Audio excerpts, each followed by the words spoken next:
Estudio Jurídico Hermes Vinchala Campoverde presenta Secretos del Abogado, un espacio donde exploramos la ciencia, el arte y la técnica del mundo jurídico.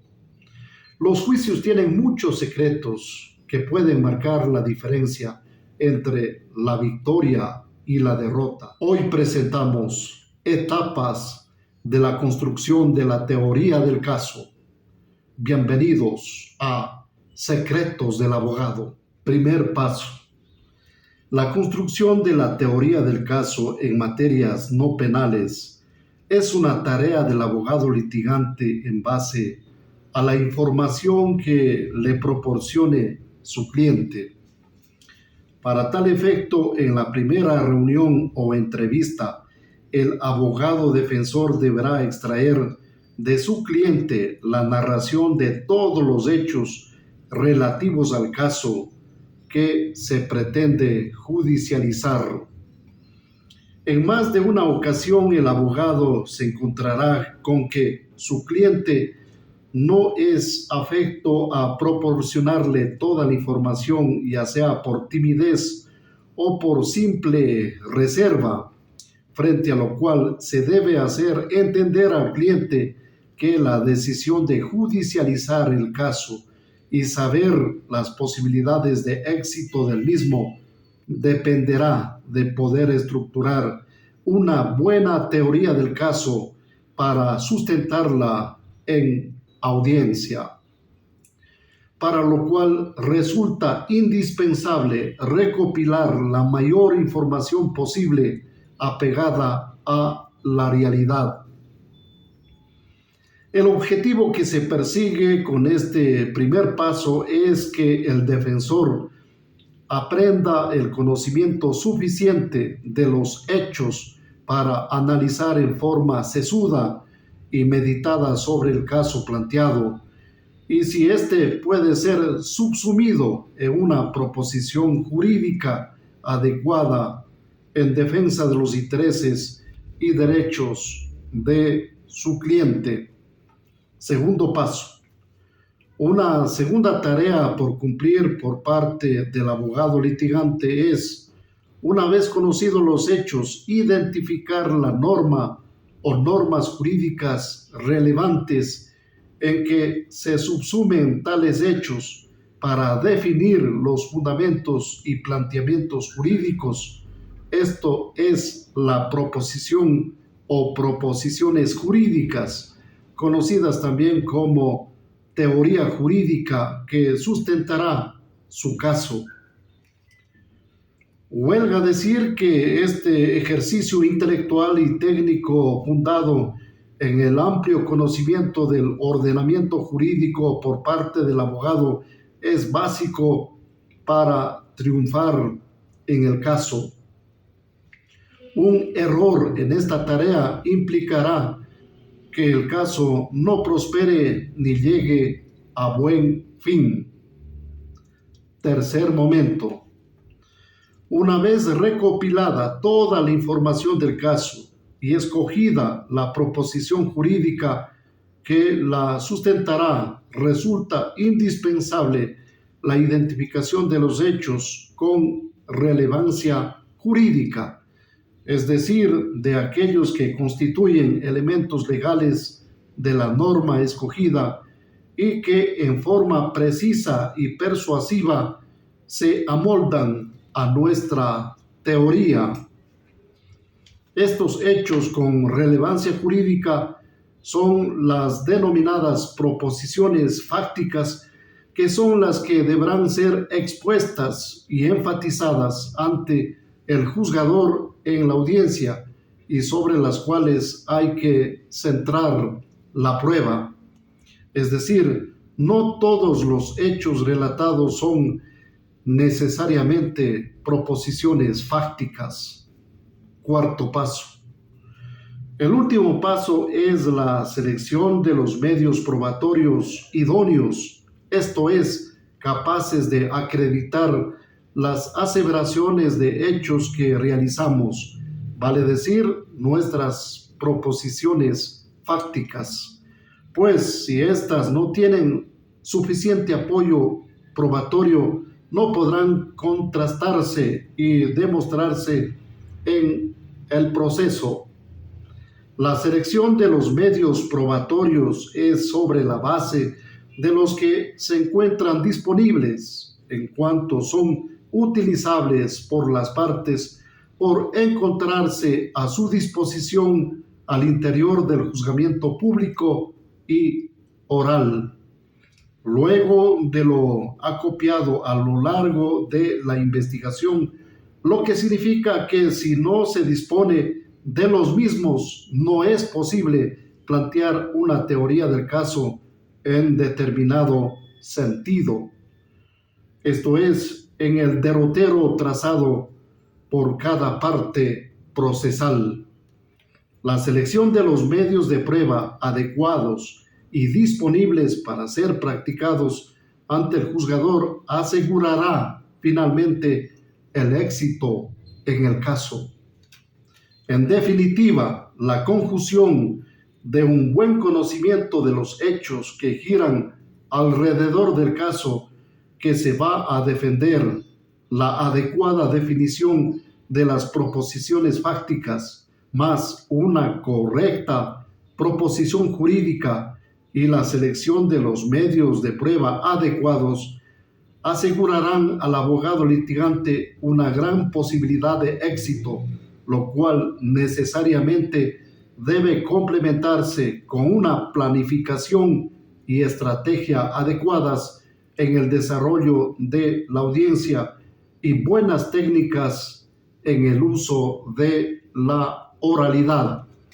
La teoría del caso podrá irse modificando a medida que el abogado recopile más información y medios probatorios hasta obtener una versión definitiva de los hechos con evidencia necesaria que serán sustentados en el juicio. Proposiciones fácticas. Llegar a la realidad de los hechos de forma exacta o cómo sucedieron en el pasado es una tarea imposible.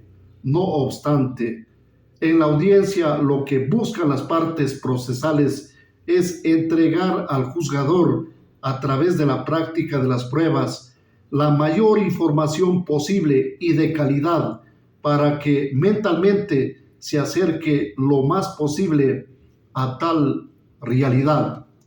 Por lo tanto, cada parte relata hechos, muchos hechos, algunos de los cuales, si bien son importantes para que la historia sea lógica, no son relevantes para la proposición jurídica escogida. Hay hechos, en cambio, que sí lo son por constituir elementos legales de la norma. A estos hechos son a los que la doctrina les da la categoría de proposiciones fácticas. Es decir, son proposiciones fácticas los hechos de mi teoría que son relevantes jurídicamente por ser elementos legales de nuestra proposición jurídica. Si el abogado litigante escoge las proposiciones fácticas adecuadas y también escoge certeramente los medios probatorios para demostrar tales proposiciones fácticas, tiene muy buenas posibilidades de tener éxito en su caso. La verdad de lo ocurrido a descubrirse en el proceso a través de la verdad legal se puede descomponer en una serie de fragmentos fácticos que a la luz del derecho penal son concebidos como proposiciones acerca de los hechos o más conocidas como proposiciones fácticas.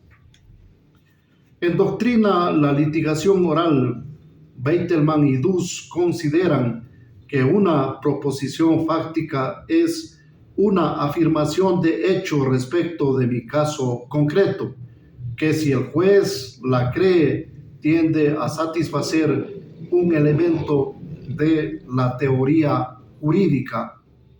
Por ejemplo, En un juicio de divorcio por la causal de adulterio, puede haber muchos hechos que hacen a la historia lógica, pero que no son relevantes jurídicamente por no ser elementos legales de la norma escogida.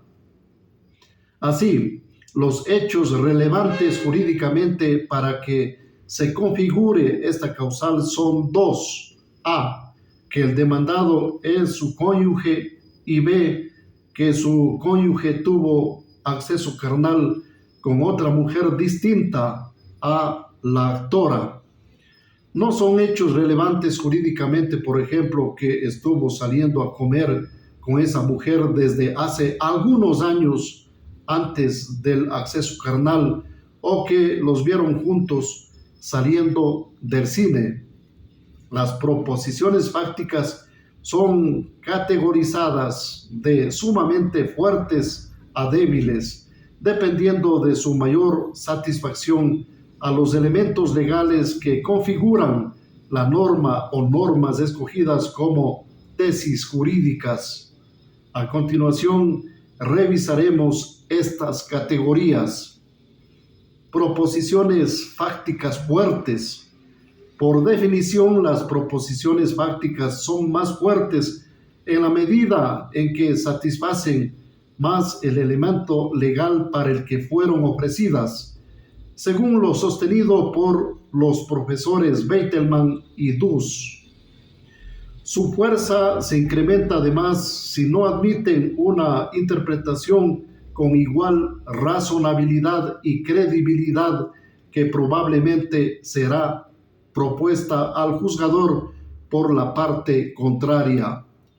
Por ejemplo, en un juicio de divorcio por la causal de adulterio, si mi proposición fáctica es que el demandado es mi cónyuge, esta afirmación sobre los hechos, por un lado, satisface un grado sumo, un elemento legal de la norma escogida como tesis jurídica, y por el otro, es imposible que la parte contraria pueda interpretar de manera razonable y creíble ese hecho de forma distinta.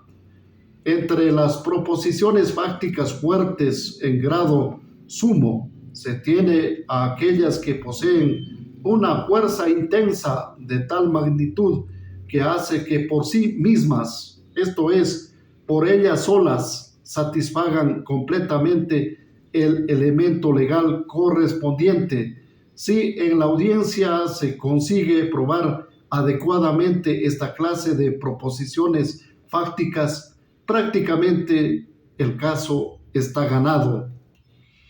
Entre las proposiciones fácticas fuertes propiamente dichas, se tiene aquellas que responden directamente a la teoría del caso propuesta por determinada parte procesal, sin tener en ninguna de sus partes debilidad alguna o una fuerza intensa que hace que ellas solas satisfagan por completo el elemento legal correspondiente. Pueda que por cualquier motivo no podamos identificar o probar proposiciones fácticas fuertes en grado sumo. En este caso, entonces, debemos escoger aquellas que son fuertes propiamente dichas. En el caso del adulterio, una proposición fáctica fuerte es afirmar que mi cónyuge tuvo una hija reconocida voluntariamente con la otra mujer. Entre las proposiciones fácticas son tan fuertes, se tiene a aquellas que no son exactamente fuertes, como tampoco precisamente débiles, sino que se encuentran en un estado intermedio entre fuertes y débiles. Proposiciones fácticas débiles. Si las proposiciones fácticas fuertes completan y no admiten otra interpretación con igual o semejante razonabilidad o credibilidad, las proposiciones fácticas débiles lo son en sentido contrario al decir de los profesores chilenos mencionados ut supra. sobre la clase de las proposiciones fácticas, haciendo un acto de reflexión. ¿Cuál es el test para evaluar la calidad de una proposición fáctica? El test de la superposición. Mientras más esté mi contraparte en condiciones de superponer a esa misma proposición fáctica otra interpretación al menos igualmente razonable y creíble de esos hechos, más débil ella es.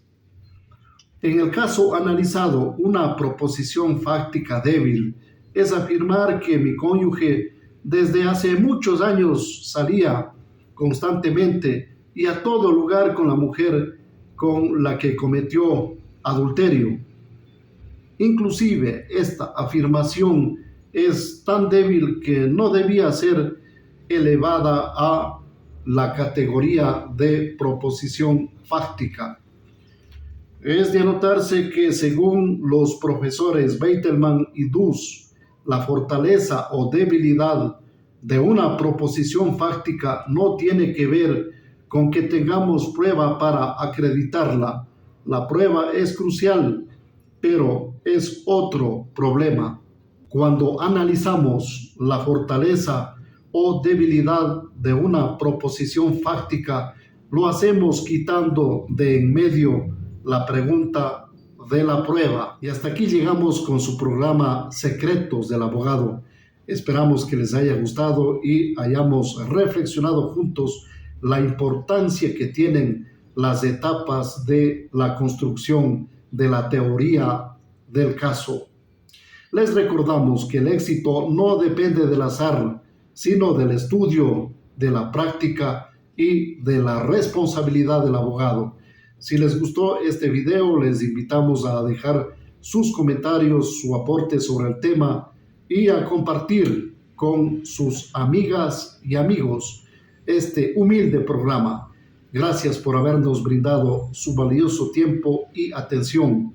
Cuídense mucho, nos vemos en un próximo programa. Se despide de ustedes su amigo de siempre, Hermes Vinchala Campoverde, aquí en Secretos del Abogado.